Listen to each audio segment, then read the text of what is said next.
From the 1011 Now Alert Center, this is Morning Pulse.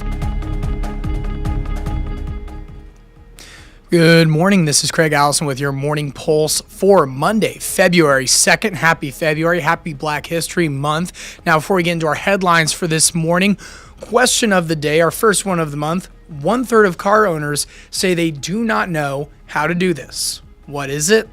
I got this completely wrong in terms of reading it myself this morning, so I'm not going to give you my guess.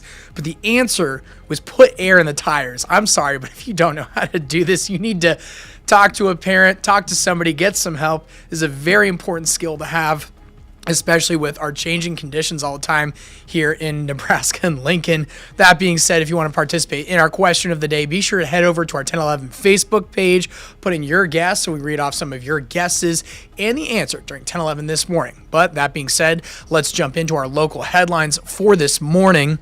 Happening today, a Beatrice man accused of killing his partner and holding his children hostage is headed to trial. 53-year-old Christopher Milkey faces 4 charges, including second-degree murder.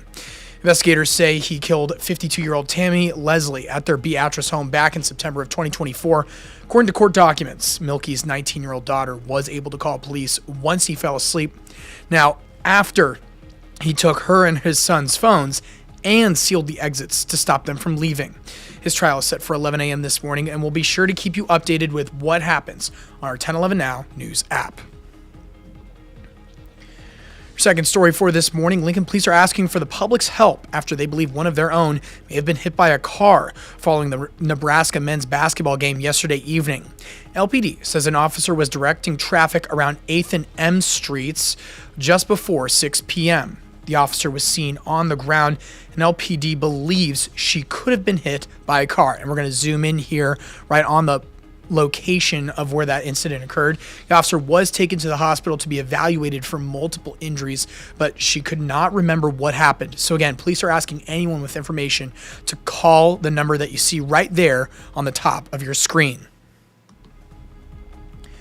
Your third story, we're expecting to hear from investigators this week after a Fremont High School student was hit by an SUV during an anti-ICE protest.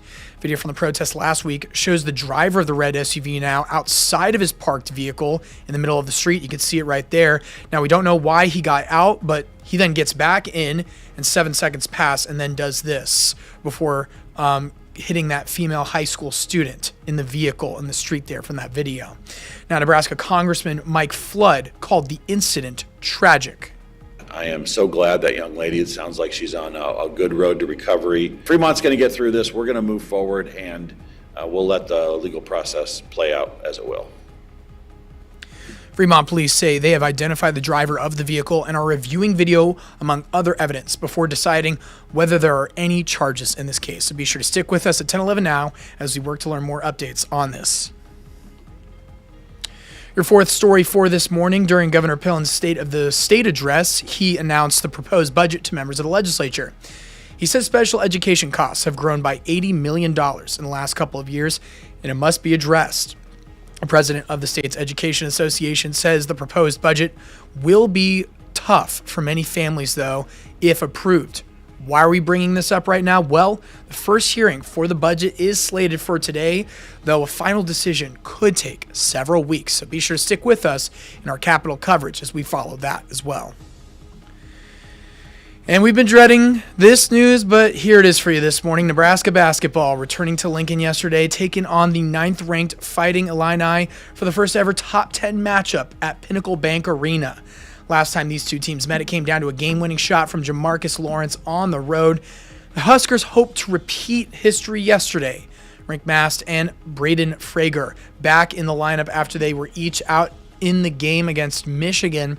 At the half, Nebraska had a 6-point lead, but the second half, it would diminish. Illinois would outscore Nebraska in the second half 45-30 as Nebraska loses its first home game of the season and loses its second straight after starting the season with a 20-game winning streak. Second half, we couldn't get those same looks. And I thought we had some good looks early, but listen, that team's playing as well as any in the country right now. That's 11 in a row. I think for them, give Illinois credit. They're playing really good basketball right now. To me, the game came down to our inability to finish off possessions. obviously the back-to-back losses. We just got to look at the film tomorrow and learn from it and keep our head high and flush it as we get ready for Rutgers. Fred's one of the best ball coaches in the country, and he's got a veteran team, he's got an experienced team, he's got a strong team, and they're skilled as crap.